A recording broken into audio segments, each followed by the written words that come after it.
നമ്മൾ higher education സിസ്റ്റത്തിലെ ഒരുപാട് പ്രശ്നങ്ങളെക്കുറിച്ച് പല സമയത്തായിട്ട് പറഞ്ഞു, എസ്പെഷ്യലി NTA നടന്ന എക്സാമുകളൊക്കെ ആയിട്ട് ബന്ധപ്പെട്ടിട്ട്.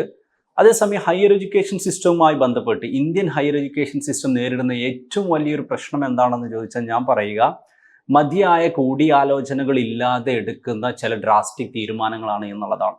അതായത് ഒരുപാട് ലോങ് ടേം ഇമ്പാക്റ്റുകൾ ഉണ്ടാക്കുന്ന അല്ലെങ്കിൽ ലോങ് ടേം ഇമ്പാക്റ്റുകൾ ഉണ്ടാവാൻ പോകുന്ന പല കാര്യങ്ങളും ഉത്തരവാദിത്തപ്പെട്ട ആളുകൾ തീരുമാനങ്ങൾ എടുക്കുന്നത് മതിയായ ആലോചനകൾക്ക് മുമ്പ് തന്നെ അല്ലെങ്കിൽ വ്യക്തമായിട്ടുള്ള ഒരു ക്ലാരിറ്റി ഉണ്ടാവുന്നതിന് മുമ്പാണ് എന്നുള്ളതാണ് പലപ്പോഴും ഫീൽ ചെയ്തിട്ടുള്ളത്. ഇത് വളരെ വളരെ സീരിയസ് ആയിട്ടുള്ള പ്രശ്നമാണ്. ഇപ്പോൾ റീസെൻ്റ്ലി എടുത്തിട്ടുള്ള ഒരുപാട് തീരുമാനങ്ങൾ നമുക്ക് നോക്കാം. ഇപ്പോൾ 4 ഇയർ ഡിഗ്രി എന്ന് പറയുന്നത്, 4 ഇയർ ഡിഗ്രിയെക്കുറിച്ച് ഇപ്പോഴും പല യൂണിവേഴ്സിറ്റികൾക്കും ടീച്ചർമാർക്കും വിദ്യാർത്ഥികൾക്കും ഒക്കെ ക്ലാരിറ്റി കുറവുണ്ട്. ഡെഫിനറ്റ്ലി അവരിങ്ങനെ ഉണ്ടാക്കിക്കൊണ്ടിരിക്കുകയാണ്. അതായത് ഇമ്മീഡിയറ്റ് അഡ്മിഷൻ്റെ ക്ലാരിറ്റി ഒക്കെ ഉണ്ടായിട്ടുണ്ടാകും. ഇനി 4 ഇയർ ഡിഗ്രി കഴിഞ്ഞിട്ട് എന്താണ് പോകുന്നത്, PG എങ്ങനെയാണ് വരുന്നത് പോലെയുള്ളതിനെ കുറിച്ച് ക്ലാരിറ്റി കുറവുണ്ട്. NEPയുടെ ആസ്പെക്റ്റിൽ തന്നെ വന്ന സമയത്ത് MPhil ഇനി ഇല്ലാണ്ടാക്കുക എന്ന് പറഞ്ഞ സമയത്ത് പോലും ഇതിൽ പലർക്കും പല ക്ലാരിറ്റി കുറവുണ്ടായിരുന്നു. അങ്ങനെയാണെങ്കിൽ ഇതുവരെ MPhil ചെയ്ത ആളുകൾ എന്താണാവുക, അവരെങ്ങനെയാണ് കൺസിഡർ ചെയ്യുക, ഫ്യൂച്ചറിൽ MPhilന് ബദലായിട്ട് എന്തായിരിക്കും ഉണ്ടാവുക. ഇനി റീസെൻ്റ് ആയിട്ട് നെറ്റ് എക്സാമുമായി ബന്ധപ്പെട്ടിട്ടുള്ള പല തീരുമാനങ്ങളും അല്ലെങ്കിൽ നെറ്റുമായി ബന്ധപ്പെട്ടിട്ടുള്ള ഹയർ എഡ്യൂക്കേഷനുമായി ബന്ധപ്പെട്ട ഒരു സിമ്പിൾ ഒരുപാട് എക്സാമ്പിൾ പറയാൻ പറ്റും. അതിലൊരു എക്സാമ്പിളായിട്ട് പറയാൻ പറ്റും. അതായത് ഇനി തൊട്ടിട്ട് ഡിഗ്രി ഫൈനൽ ഇയർ ആയിട്ടുള്ള സ്റ്റുഡൻസിന്, അതായത് 4 ഇയർ ഡിഗ്രിയിൽ 75% മാർക്കുള്ള ആളുകളെ സംബന്ധിച്ച് അവർക്ക് what we can say 8th sem final സെമ്മിലായ അവർക്ക് UGC നെറ്റ് എക്സാം എഴുതാം, അവർക്ക് JRF ക്വാളിഫൈ ചെയ്യാം, അവർക്ക് PhD ചെയ്യാം എന്ന് റീസെൻ്റ്ലി വന്നിട്ടുള്ള ഒരു നോട്ടിഫിക്കേഷനാണ്, ഒരു ട്വീറ്റാണ്. എന്താണ് അതുകൊണ്ട് ഉദ്ദേശിക്കുന്നത്? 4 ഇയർ ഡിഗ്രി ഫൈനൽ ഇയർ ആയിട്ടുള്ള ഒരു കുട്ടിയെ സംബന്ധിച്ച് ഡയറക്റ്റായിട്ട് PhD ചെയ്യാം, ഓക്കെ, ഡയറക്റ്റായിട്ട് നെറ്റുമായി മുന്നോട്ട് പോവാം.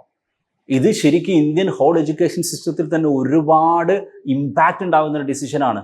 PGയുടെ പ്രസക്തി തന്നെ ഒരു പക്ഷെ നഷ്ടപ്പെടാൻ സാധ്യതയുള്ളൊരു ഡിസിഷനാണ്. ഓക്കെ, ഗവൺമെൻറ്റിന് ഒരുപാട് ക്ലാരിറ്റി ഉണ്ടാക്കിയിട്ട് പ്രസക്തി സ്റ്റിൽ അവിടെ നിലനിർത്താൻ സാധിക്കും. പക്ഷേ ഇപ്പോഴത്തെ ഒരു പുറമേയുള്ള ഒരു അനാലിസിസിന് നമുക്ക് മനസ്സിലാവുന്ന ചിലപ്പോൾ മൊത്തം PGയുടെ സിഗ്നിഫിക്കൻസ് തന്നെ ഇല്ലാണ്ടാവാൻ സാധ്യതയുള്ളൊരു കാര്യമാണ്. കോടിക്കണക്കിന് PG ചെയ്ത ആളുകൾ ഈ നാട്ടിലുണ്ട്, അവർക്ക് ഇതിനെക്കുറിച്ച് ഒരുപാട് കൺഫ്യൂഷനുണ്ട്. ഓക്കെ, അതുപോലെ തന്നെ മറ്റൊരു തീരുമാനമായിരുന്നു ഡിഗ്രി ഫൈനൽ ഇയർ ആയിട്ടുള്ള സ്റ്റുഡൻസിന്, 4 ഇയർ ഡിഗ്രി ഫൈനൽ ഇയർ ആയ സ്റ്റുഡൻസിന് ഏത് സബ്ജക്റ്റിലും അവർക്ക് നെറ്റ് എക്സാം എഴുതാം. ജോഗ്രഫി ഡിഗ്രി കഴിഞ്ഞിട്ടുള്ളൊരു കുട്ടിക്ക് ഹിസ്റ്ററിയിൽ നെറ്റ് എഴുതാം, ഏത് സബ്ജക്റ്റുകളിലും നെറ്റ് എഴുതാം. ഓക്കെ, ബേസിക്കലി മൾട്ടി ഡിസിപ്ലിനറി അപ്രോച്ചിൻ്റെ ഭാഗമായിട്ടായിരിക്കും. പക്ഷേ ഇതും ഒരുപാട് ക്ലാരിറ്റി കുറവുള്ള ഒരു ആസ്പെക്റ്റ് ആണ്. റീസെൻ്റ്ലി എടുത്ത മറ്റൊരു തീരുമാനമാണ് ഇനി തൊട്ടിട്ട് PhD അഡ്മിഷൻ നെറ്റ് എക്സാമിൻ്റെ മാർക്കിൻ്റെ അടിസ്ഥാനത്തിലാണ് എന്നുള്ളത്. ഓക്കെ, പല യൂണിവേഴ്സിറ്റികളും നോട്ടിഫിക്കേഷന് ശേഷമാണ് അത് അറിയുന്നത് എന്നുള്ളതാണ്. ഓക്കെ, അതുപോലെ തന്നെ ഉള്ളതാണ് ഏറ്റവും അവസാനത്തെ ഒരു വർഷത്തെ നെറ്റ് എക്സാമിൻ്റെ മാർക്ക് തന്നെ വേണ്ടി വരും എന്നുള്ളത്. ഇതൊക്കെ വളരെ ബുദ്ധിമുട്ടായിട്ടുള്ള കാര്യങ്ങളാണ്. ഇപ്പം ഞാൻ പറഞ്ഞിട്ടുള്ള ഈ ഒരുപാട് തീരുമാനങ്ങൾ, 4 ഇയർ ഡിഗ്രിയുമായി ബന്ധപ്പെട്ട തീരുമാനങ്ങൾ, MPhilലുമായി ബന്ധപ്പെട്ട തീരുമാനങ്ങൾ, നെറ്റ് 4 ഇയർ ഡിഗ്രിക്കാരെ നെറ്റ് ഇതിനെ കുറിച്ചിട്ടുള്ള തീരുമാനങ്ങൾ, മൾട്ടി ഡിസിപ്ലിനറി അപ്രോച്ചിനെ കുറിച്ചുള്ള തീരുമാനങ്ങൾ, PhD നെറ്റ് മാർക്ക് ആവുന്നതിൻ്റെ തീരുമാനങ്ങൾ, ലാസ്റ്റ് 1 ഇയർ ആസ്പെക്റ്റിലേക്ക് ആവുന്ന തീരുമാനങ്ങൾ, ഈ തീരുമാനങ്ങളെല്ലാം ശരിയാണ് അല്ലെങ്കിൽ തെറ്റാണ് എന്നല്ല ഞാൻ പറയുന്നത്. മാറിക്കൊണ്ടിരിക്കുന്ന ലോകത്ത്, പുതിയ എഡ്യൂക്കേഷൻ പോളിസിയുടെ കാലത്ത് ഇതിലെ പല തീരുമാനങ്ങളും ചിലപ്പോൾ നടപ്പിൽ വരുത്തേണ്ടി വരും. It's okay. ഞാൻ ആ തീരുമാനങ്ങളെ പ്രശ്നമുണ്ട് എന്നുള്ളതല്ല പറയുന്നത്, എങ്ങനെയാണ് ആ തീരുമാനങ്ങൾ എടുക്കുന്നത് എന്നുള്ളതിലാണ് നമുക്ക് ഏറ്റവും വലിയ പ്രശ്നമുള്ളത്. ഇതിൽ ഓൾമോസ്റ്റ് ഓൾ തീരുമാനങ്ങളും ഓക്കെ NEPയുമായി ബന്ധപ്പെട്ടിട്ടാണ്. MPhilലും 4 ഇയർ ഒക്കെ പലതും അങ്ങനെ ആണെങ്കിൽ പോലും നമ്മൾ റീസെൻ്റ്ലി പറഞ്ഞ നെറ്റുമായി ബന്ധപ്പെട്ടിട്ടുള്ള പല തീരുമാനങ്ങളും നമ്മൾ പോലും അറിയുന്നത് ഒരു ട്വീറ്റിലൂടെയാണ്, ഒരു എക്സിലൂടെയാണ്. യൂണിവേഴ്സിറ്റികൾ പോലും പറയുന്നത് അങ്ങനെയാണ്. ശരിക്കും ഇതൊക്കെ ഒരു വ്യക്തമായ ചർച്ച നടത്തേണ്ട ഒരു വിഷയമല്ലേ? സ്റ്റേക്ക് ഹോൾഡേഴ്സുമായിട്ട് ഡിസ്കസ് ചെയ്ത്, ഉത്തരവാദിത്തപ്പെട്ട ആളുകളുമായിട്ട് ചർച്ച ചെയ്തിട്ട് വാട്ട് ദ ഫീൽ എന്നുള്ളത് മനസ്സിലാക്കിയിട്ട്, സ്റ്റുഡൻസ് കമ്മ്യൂണിറ്റിയോട് ഒപ്പീനിയൻ ചോദിച്ചിട്ട്, യൂണിവേഴ്സിറ്റി പ്രൊഫസേഴ്സിനോട് ഒപ്പീനിയൻ ചോദിച്ചിട്ട്, എഡ്യൂക്കേഷണൽ എക്സ്പേർട്സിനോട്, ഹയർ എഡ്യൂക്കേഷൻ എക്സ്പേർട്സിനോട് ഒക്കെ ഇവരോടൊക്കെ അഭിപ്രായങ്ങൾ ചോദിച്ചിട്ട് തീരുമാനിക്കേണ്ട കാര്യങ്ങളാണ് ഇതൊക്കെ എന്നുള്ളതാണ്. അതുകൊണ്ടാണ്, അങ്ങനെ അല്ലാത്തത് കൊണ്ടാണ് പലപ്പോഴും നമുക്ക് പെട്ടെന്ന് ഇനി 4 ഇയർ ഡിഗ്രി കഴിഞ്ഞ PG എന്താ സംഭവിക്കുക എന്ന് ചോദിക്കുമ്പോൾ നമുക്ക് കൺഫ്യൂഷൻ ആവുന്നത്. MPhil ഒരു പക്ഷേ ലോകത്തിൻ്റെ മാറ്റത്തിനനുസരിച്ച് മാറ്റേണ്ടി വരും. പക്ഷേ MPhil മുമ്പുള്ള കുട്ടികൾ എന്താണ് സംഭവിക്കുക, ഇപ്പോഴുള്ള MPhil എങ്ങനെയാണ് നിർത്തുക, അത് ഏത് വർഷമാണ് നിർത്തുക പോലെയുള്ളതിന് ക്ലാരിറ്റി കൊടുക്കാത്തത് കൊണ്ടാണ് അതൊരു പ്രശ്നമാവുന്നത്.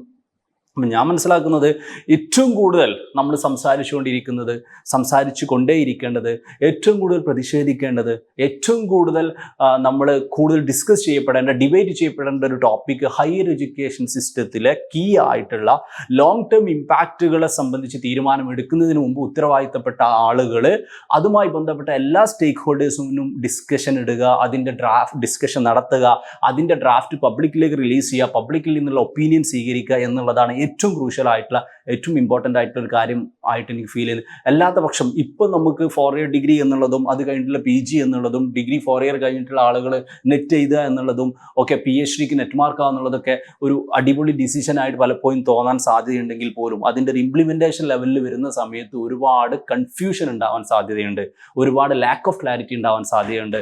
സോ നമ്മളെ കൊണ്ട് പറ്റാവുന്നത്ര ഉത്തരവാദിത്തപ്പെട്ട ആളുകൾ ഡിസ്കഷനിലൂടെ തന്നെയാണ് ഈ തീരുമാനങ്ങളൊക്കെ എടുക്കുന്നത് എന്ന് ഉറപ്പുവരുത്താൻ ഏതൊക്കെ